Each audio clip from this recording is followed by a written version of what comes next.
Gotcha.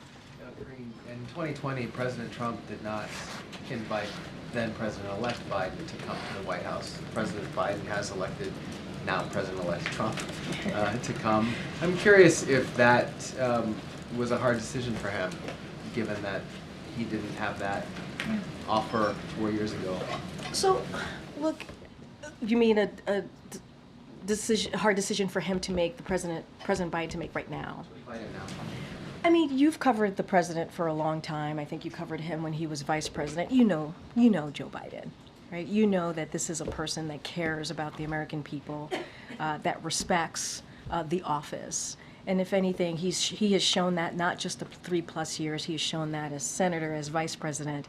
And so it is not surprising to me that he would do the right thing on behalf of the American people. This is not about the president-elect, right? This is about the American people. They deserve a peaceful transfer of power. That's what this president understands and wants to make sure that we execute the Biden-Harris administration. And so that is what you saw. That's what you're going to see. That's what you heard from him. You heard that from the vice president as well yesterday when she was at Howard.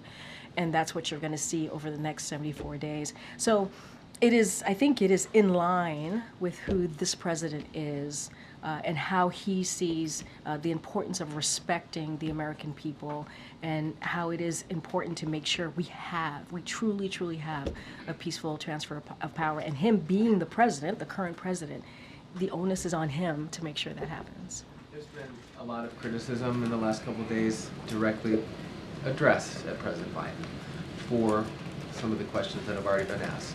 Running in the first place, or not stepping aside faster. Some of that criticism has also been directed at his team and the advisors around him for advising him to do what he did. Can you address that criticism? To do what he did, meaning? Running again, not stepping aside faster, and showing what some people say, quoting folks here, an arrogance of believing he was the only one who could beat Donald Trump. I mean, you said something at the end that I do want to just kind of reiterate and remind folks, and it was a good reminder to me, which is like, look, this is the president who has been the only person has been able to beat Donald Trump. I mean, that is true. In 2020, he was able to do that. There were more than 20 candidates who tried to beat him, and he was the one that has been able to do that. I talked about what happened in the midterms, how it was historical for a new administration in more than 60 years to have been able to have that type of outcome from the 2022 midterms when everybody said it would be a red wave.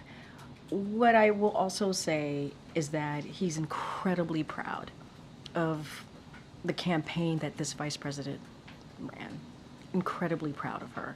And when he did decide to step aside, he immediately endorsed her, and the party unified behind her. They did. He said that. My question is just if you can or want to address the criticism that's being directed at him for this loss.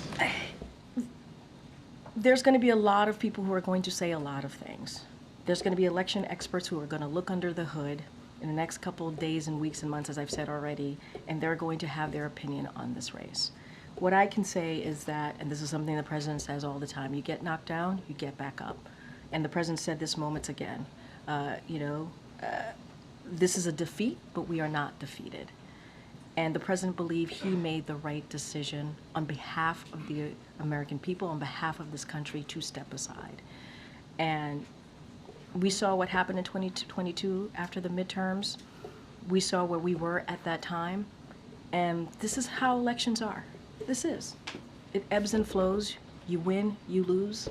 And this is where we are today. What we're going to focus on is respecting the American people and how we move forward in the next 74 days. Thank you, Karine. You talked about